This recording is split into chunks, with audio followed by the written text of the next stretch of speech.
Hello, everyone, and welcome to the Level Design Lobby. You're joining me, your host, Max Pears. I hope you're having a great morning, afternoon, or night whenever you are listening to this episode.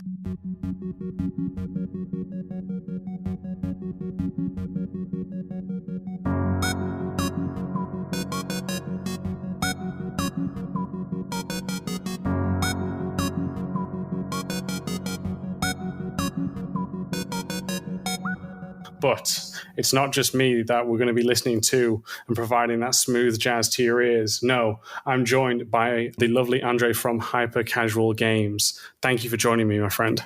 Hello, Max. Thank you very much for having me. Hi, I'm Andrei Dubinin. I'm head of HyperCasual at MY.GAMES, which is a company that does all sorts of things related to games, not just HyperCasual, but HyperCasual is what I'm here to talk to you about today.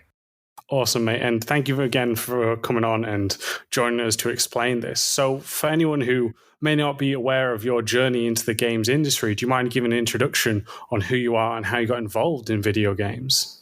Sure, yeah. Quite a while now it's been. So yeah, I spent a lot of my time in advertising, and I actually got quite fed up with it. So I thought, I can't do this anymore. I want to do something that I actually enjoy, and I want my the things that I create, I just hope they'll be enjoyed by someone. So I was considering a number of things, and I firmly decided on games. So I went off and did a 1-year course in game design, after which I did the silliest thing in my life, and I started off my own indie studio. And I was always focused on mobile games from day one, because to me that seemed the most accessible market and the best point to start. So yeah, I did about sort of a couple of years of that, and then I went off to the extreme opposite, to a major developer / publisher. I worked at Electronic Arts for about a year, producing a mobile game for them, after which I moved on to Zeptolab, the lovely Zeptolab, where I ran the Cut the Rope franchise as product manager. And it wasn't just Cut the Rope, it was a number of Omnom, who is the key character of Cut the Rope, a number of Omnom-related games and playable things. I can't call some of them games exactly. After which I kind of accepted my next big challenge from MY.GAMES, which was basically to build HyperCasual from the ground up, which seemed very exciting, and it still is very exciting. So I'm very happy to talk to you about it today. Awesome, mate. No, we're happy to have you on the show and be able to discuss this. Just before we get into that, because you mentioned you've had a very long career in terms of games, and you've seen mobile games expand, and that's originally where I got my start in games, was through mobile. I just wanted to ask you this just quickly, mate, is how do you feel that they've changed and advanced through the years? Because I remember from when I started back in 2012 was when I made my first mobile game. And to see where they are now is so incredible. So I'm just wondering, what's your take on seeing it all grow? That's the exact word that I was looking for. It's incredible. So it's the mobile games landscape is so vast. Literally everyone or anyone, provided that they want to get into games, can pull it off in one way or another. So yeah, it's just mind-boggling how many genres there are and how many audience are being catered to. HyperCasual, of course, being super massive. So I'm very happy to see it evolving. It's very exciting to see how games are gradually beginning to be multi-screen. But the coolest thing for me is to see how, especially with HyperCasual, you see small development teams grow.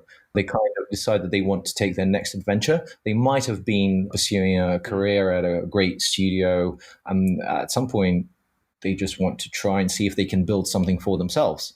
And I think HyperCasual is one of the coolest ways to go about it, because you learn super fast because of the really quick feedback loop. It's not like you're working on a game for 18 months and then seeing, what will happen here? You can see your work come to life and be successful within weeks and months. That's really awesome, mate. So do you mind explaining to the viewers about what HyperCasual is then? HyperCasual. Yeah, imagine 20 years ago, or maybe 30 or 40 years ago, games weren't built specifically for players. So a very specific audience that was ready and was interested in trying out a new game and facing the challenges that this game provides, and grinding through it, and putting up with glitches and bugs and things like that. And a lot of the people weren't ready for that. And at some point, everyone had mobile device in their hand or pocket, and all of a sudden there is this absolute huge number of people who might be willing to give games a try. And this is where Casual popped out, Manage 3 and the like. And then at some point later on, someone thought of making games for non-players, so universally accessible games. So what I like to see HyperCasual games as is a mobile gaming genre for non-players, of which there are many hundreds of millions. Since they have to be built for everyone, they have to be ultra accessible. But in order to resonate with such a wide audience, they also have to be original. So you have to provide, I don't know, for example, take an experience from real life. Something like, you might see a mechanic about cutting vegetables or sliding down a water slide, and you turn that into a game because it's an experience that everyone knows and everyone understands, but they might not have seen it up to a certain point in time presented as a game. So that's also the biggest challenge of HyperCasual is to create a mechanic that is super wide in terms of audience reach and also super unique in terms of what it shows and how it plays. Awesome, man. Great description. So part of the reason we've got, teamed up together on this is because you've got a really cool event coming up very soon, which is your Game Jam. Can you tell us a bit more about this, mate? This is where I do my plug. Yeah, we will be super happy to tell you a whole lot more about HyperCasual and to have you meet HyperCasual developers from many parts of the world during our online HyperCasual Jam, which will take place between June 26th and June 28th. And we'll also have a welcome night on June 25th, where we'll be hosting roundtables and, just generally explaining what HyperCasual is and how to identify a good HyperCasual idea, how to present this idea in a 15-second video, which is super, super important because the player has to instantly understand the mechanic and how to best validate your ideas, things like that. So again, June 25th is the welcome night. June 26th through 28th is the online HyperCasual Jam. And it's not just you sitting at home and coding away or, just trying to make a game. It's an actual emulated it's an emulation of what it would be like in a room together, but online. So we use a tech called spatial chat, which we really like to simulate that kind of environment. So all sorts of cool things, come learn, participate. And the greatest thing is that there won't be just one or two or three winners. They won't be judged by a specific jury. Anyone who manages to produce a 15-second long video of their gameplay, we'll take that video and we will market test it for CTR, click-through rate, on social media. And should any of the submissions reach a CTR of 5% and above, they are guaranteed a prize of, well, it's not really a prize. It's a payout of $2,000 plus a contract with MY.GAMES, which is worth up to $50,000 plus 60% of net profit share on any net profits that we make together. So yeah, we took a long time to put this together, both the terms and the everything. So lots of people to meet, lots of ideas to try out, and pretty good money to make. So my.games/jam is the registration page, and we'll be super happy to meet you in person on June 25th. Awesome, mate. All of that will be in the link in the description down below, so you can instantly follow that for sure. So when you're, I guess, coming up with this great idea, then, mate, can anyone take part? Do you need any like experience or anything? How does this come through? Absolutely, everyone is welcome. The whole idea is to get people to meet. I often get asked the question. I mean, why do you bother? Why can't you just run it like a regular publishing program? Well, we can and we do, but we find great value in creating new teams and helping these teams succeed. That's what we're about. We don't want just a single project to succeed. We want to help teams grow. So that's why we are hosting the Jam. And it's also a great way to talk to many people during a single moment in time, because sometimes my call schedule is absolutely crazy. We're kind of sitting there from morning till night, just answering the same questions over and over again. And why not make it public? Yeah, man. I think that's a fantastic idea. I think it is a great one that you mentioned. It's a different format in an exciting way as well, because you mentioned then about stuff like click-through rate, like just even learning a part of this is most devs, clearly focusing on the design and other aspects that make a game. But to hear this other side of the business, I think is also fascinating for anyone who wants to learn more. So sometimes it's not as fascinating, but it's absolutely essential, because this is what you need a publisher for. You want them to worry about the marketing, and you should be focused on the game, because, everyone's good at something, and we put trust in our studios to create the coolest games out there, and we'll try and do our best to make these games successful. So, yeah. You know what, Max, I wanted to just, quickly outline, since we're going to be talking about level design, really, I was thinking, what are the top 3 things that I could tell your listeners about? So what do you think about that? That's a good question to ask, mate. I think for my listeners, I guess, one I would be, because you mentioned, appealing to people, and also, mobile, it's about time as well, because it's not going to be like a long-winded adventure. People pick up and play, I guess. So I would be curious on how do people think, or how designers, when designing games like this, how do they keep that in mind? In Cut the Rope and many other games, you obviously have levels that are sections. You get a 3-star on level 1, level 2, so they're their own contained stuff. So anything about that, I think, would be super interesting, mate, for that. So yeah, there are 3 key things to always remember about HyperCasual. Number 1 is that it's a game for non-players. Imagine that you're like the first time you're picking up a joypad or a phone in this instance, and you're presented with something that has to be instantly understandable. So always remember that you're building a game for, I don't know, a kid or a person who is interacting with their phone for the first time. That's a good rule of thumb. I think, actually, going back to Cut the Rope, one of the cool things they did is they taught phone users how to swipe.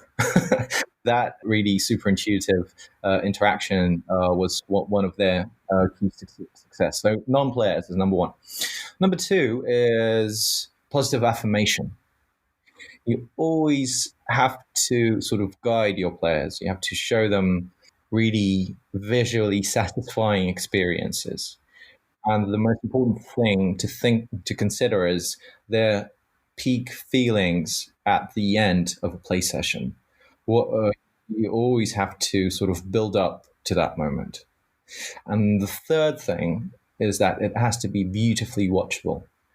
The reason for that is because HyperCasual can only exist, for now in 2020, it can only exist with paid UA as its main marketing strategy. So it's not likely that your players will pop into the App Store and sort of browse through casually and download any given title, because there are too many of them. Discovery is a big problem.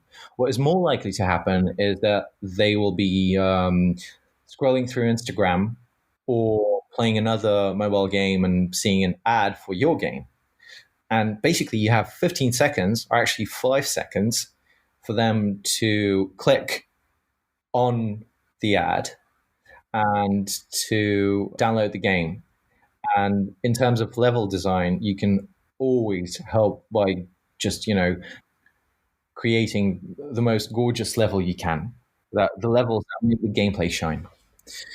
And level design is in hypercasual is a direct reflection of game design. So it's always about the core mechanic. I think it's one of the few mobile genres in 2020 that sells just via the core gameplay rather than, misleading content or meta. At Level Design Lobby, we believe everybody has a story to tell. Hobbyist or student, freelancer or veteran, we made it our mission to unite those who share our passion for creating and developing great games. Thanks to our generous Patreon backers, we've been able to do just that. So if you've already pledged your support, thank you. If not, you too can ensure the future of Level Design Lobby, helping us to create even more exciting content, collaborations, interviews, and much more. With awesome perks and rewards, whether you're a seasoned professional or just getting started, you're sure to find something for you. Want to share tips, tricks, and advice with passionate, like-minded developers? Our awesome community Discord has you covered. Fancy practicing your level design, creating strong portfolio content, and having fun? Then try our level design weekends. Or perhaps you want to individually discuss your work, hone your skills, or level up your career? Then consider our one-on-one mentorships. If you share our vision, then go to patreon.com/Level Design Lobby for more information and to pledge your support. Thank you. I think that's such a great point there, because I hadn't even thought about it, but I think you're so spot on about making you've got to sell it on the core, and it's that live or die by the core. Absolutely. But no, I think it's a great point there. And I guess another question for the listeners and myself is we spoke about how games and the genres of games have evolved.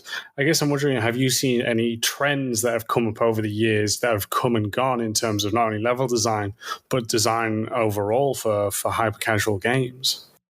Well, we're seeing quite a few trends, yes, but what we, and it's very insightful, but not often actionable.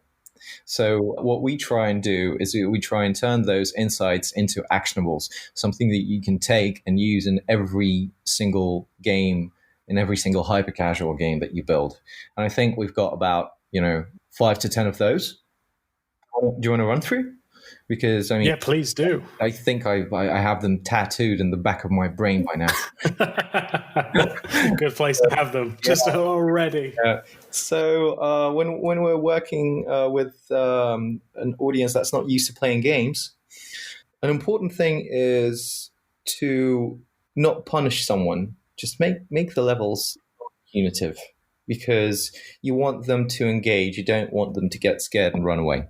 So one of the actions is don't kill whenever possible.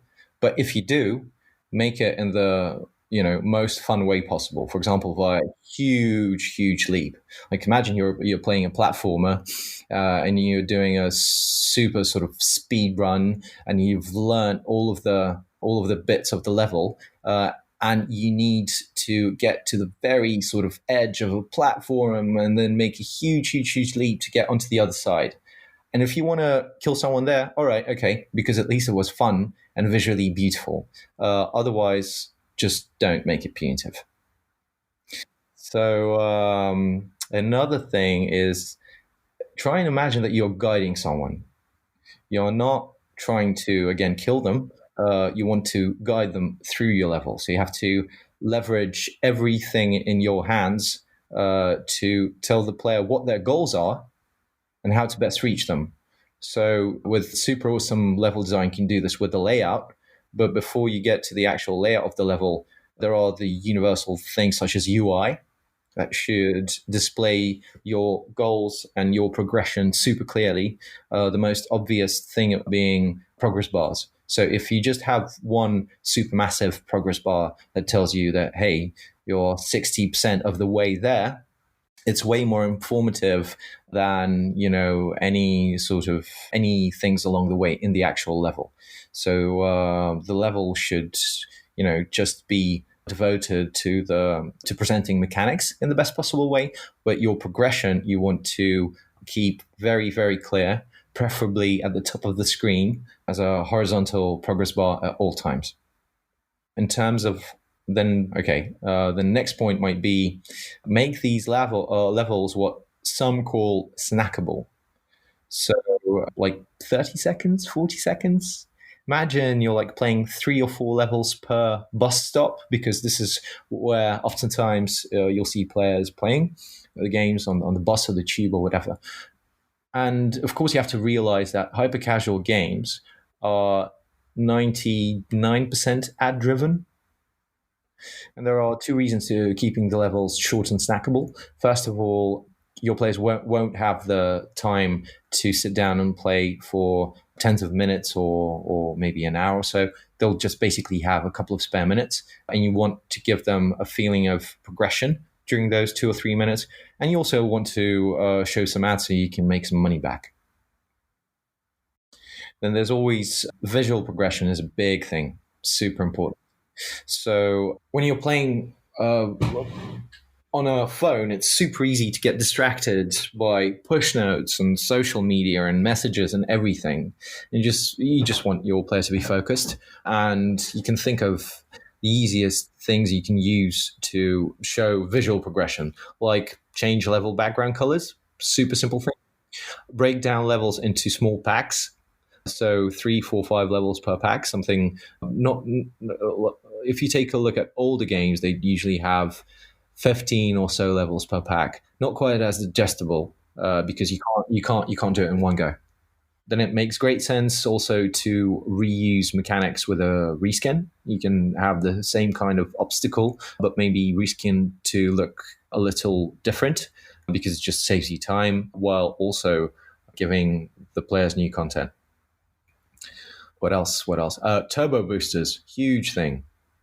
Since these games are all about progression, you want these small moments, mid-level perhaps, to turbo boost your progression.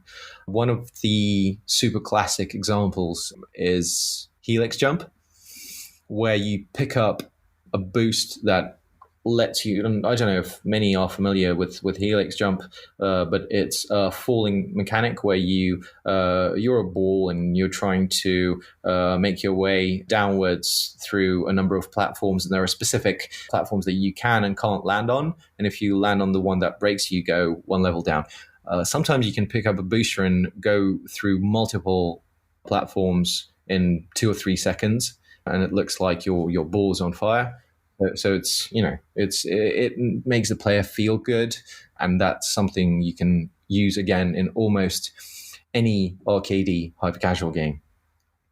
Then there was this huge white paper kind of thing on Gamma Sutra, which I actually really enjoyed, and it described what is called the Triple M concept. Triple M stands for most memorable moment. Most memorable moment. And most recently, we're seeing this as a beautiful sort of end of level with a variable reward. So you've, taking your time to go through this level. There's a game by Voodoo called Spiral Roll. And at the end of the level, you will, make a massive leap, and you will land on a bonus point, but you don't quite know what that bonus point is. So you're being rewarded something, you just don't know what. And it's up to you to sort of control your character and just make sure that you land in the most rewarding spot. And it's absolutely up to both the game and the level designer to work together on creating this most memorable moment, which usually tends to be the end of the level. It's super important to never guess. It's great to sort of have your accumulated prior experience in building games and levels, but it's very guessing on a good mechanic or a good level is a dangerous place to go, because you will be surprised at how severely it affects the performance of your game. So you always have to be using your analytics tool of choice to track whatever is trackable. And if it's not trackable, then just throw it away. The first thing to do is to always build a level funnel and just to see what your win ratios are on each level. How many attempts does it take the average player to pass through a specific level? And then you also have to track churn. And the reason you have to track them separately is because you want to understand why it is that they churned. Most two common reasons are A, the level is too difficult, B, the level is boring. If you're seeing a win ratio of 100% or something, and you look at the funnel and it's all win, win, win, win, win, win, win, and then at some point they drop, it's likely they just got bored. But you need to make very sure that they did. And you can sort of, reposition the levels within the funnel and throw away the ones that aren't being enjoyed by players to make their experience as cool as possible, because it's all about them. It's all about the players. When designing, please be nasty to your game designer and design for depth, because content is super expensive. No, I mean, the game designer is your best friend, but you always have to ask them, what will level 1000 look with this mechanic? You want the mechanic to be, you want longevity, and you want to make sure that it's just as fun within a week or 2 weeks or 3 weeks time as it is during the tutorial.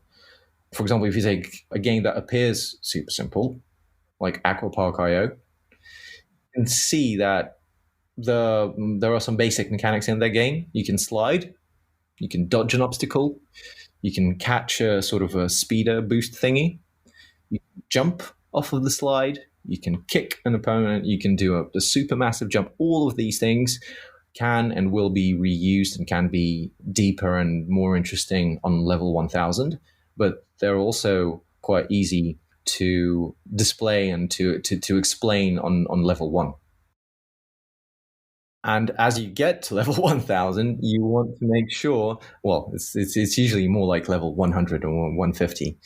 And as your mechanics get more complex, don't expect your players to learn them within one snackable 30-second level. You might want to give them 2 or 3 levels to learn, and just to make sure that they are seeing zero problems with that mechanic. And to get there is my favorite thing in hyper-casual level design is the no hands test. or you're so drunk you can't play tests. So all you can do, you can just sit in front of your phone and stare at it and see what happens. That's when you think you've designed a level, you just, start it up and just see how far you can get without touching a single button or doing a single interaction. If you get to the end, it's more like a tutorial level or an easy level. If you're kind of sort of halfway through, then it's your regular level. And if you kind of get killed off at the start, you probably want to chuck that level, because there are very rarely super hard levels in hyper-casual. So if you look at all of this in retrospect, some say that hyper-casual started off with the infectious, super viral Flappy Bird back, when was this? 2014, 2013? So what was the best possible hyper-casual game for 2013, when there was no such word as hyper-casual, is probably the worst possible game, because it's punitive. It doesn't guide you in any way. It's an infinite, impossible loop. There are no snackable levels. There is no progressions. It's just flapping and those things from the what do you call them? The piping from Mario. No visual progression, no turbo boosters, no most memorable. Okay, there is the most memorable moment. It's like when you die in the first second. I'm not quite sure how deep they were with their analytics, and there is no depth in that game. There are no tutorials, and you can't play it with no hands. So if you want to get these games wrong, just play Flappy Bird and try and reverse that experience, and you'll end up with a cool hyper-casual level design.